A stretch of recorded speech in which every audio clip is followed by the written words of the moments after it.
So I want to talk a little bit about this fear of inadequacy that I have, my gate 48, hey there, and how I'm navigating it in my business, because I do want to talk more about my experiences with these fears and how I work through them. So about a week ago, maybe 2 weeks ago at this point, I opened up sacral sessions.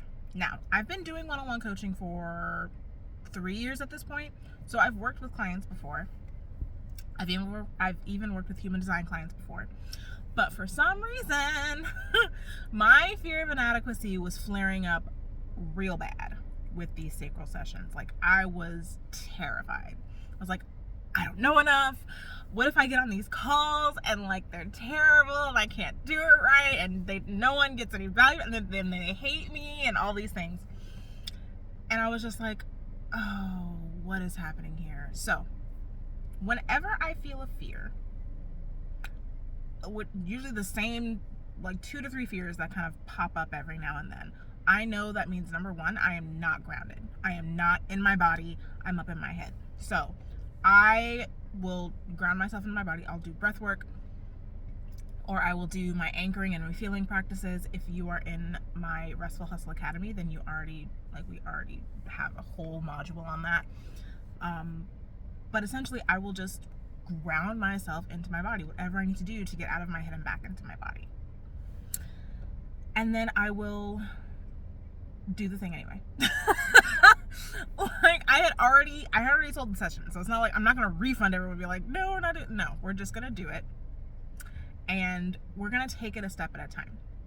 Because the fact of the matter is, I'd never done sacral sessions, like specifically sacral sessions before, so I didn't know how it was going to turn out, but I knew that this was the next thing in my business. I knew I wanted to connect with people, and I knew this is how I wanted to do it. So I'm like, I'm not going to not do it. That's not happening. So what can I do instead? I started researching. Not researching like, oh, I need to know the thing. Like, no, I already knew the information and I knew how I wanted the sessions to run. But just for my own peace of mind, I started going over in my head, what is the information, what is the knowledge that I have on generators and manifesting generators, on utilizing the sacral center, on everything that I knew these sessions might revolve around? What are all the things that I know? And I just kind of wrote it down. I also did a voice note on my phone. I just started like just free talking about like the sacral center and all these things. And I was like, I know a lot. Like, if someone came up to me and asked me to do an hour-long presentation on the sacral center and on manifesting generators and generators in general, I could do it, like, without problem. So it was kind of a way of proving to myself that I have all the information. I know this. I understand this. I could do this in my sleep. There's nothing to worry about, right? The second thing that I did was made sure that I gave myself as much time to prepare and as much information as possible in order to feel prepared. So I did an intake form where the people who had booked their call with me could go in and give me information about whatever it is they wanted to work on. Because another fear that I had was that, what if, I'm just blindsided like by this thing that they want to work on and I don't know how to help them with that specific thing.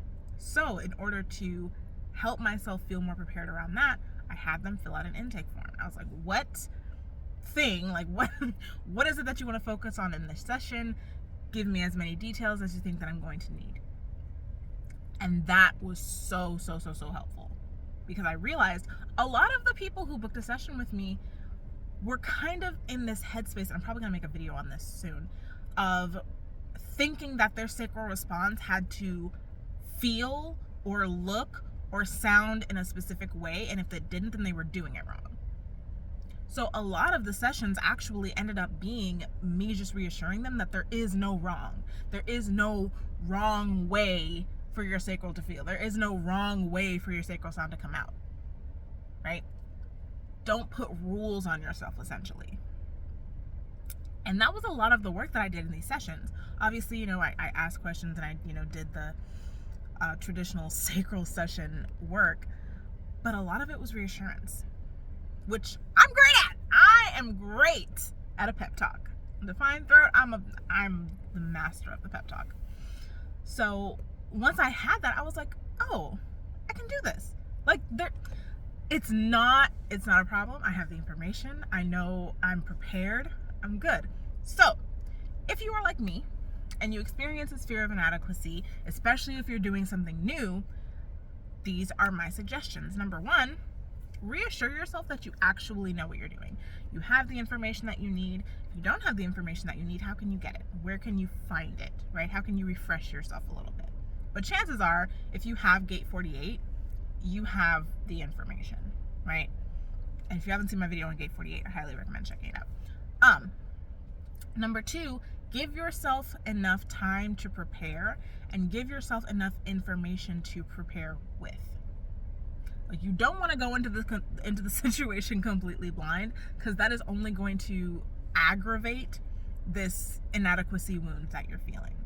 So those are my suggestions. I hope that me sharing my experience has been helpful. If you are interested in booking a sacral session with me, I will go ahead and put the link down below. And I will also link my Gates playlist so that you can see that if you have not seen it already. And I will see you in the next video.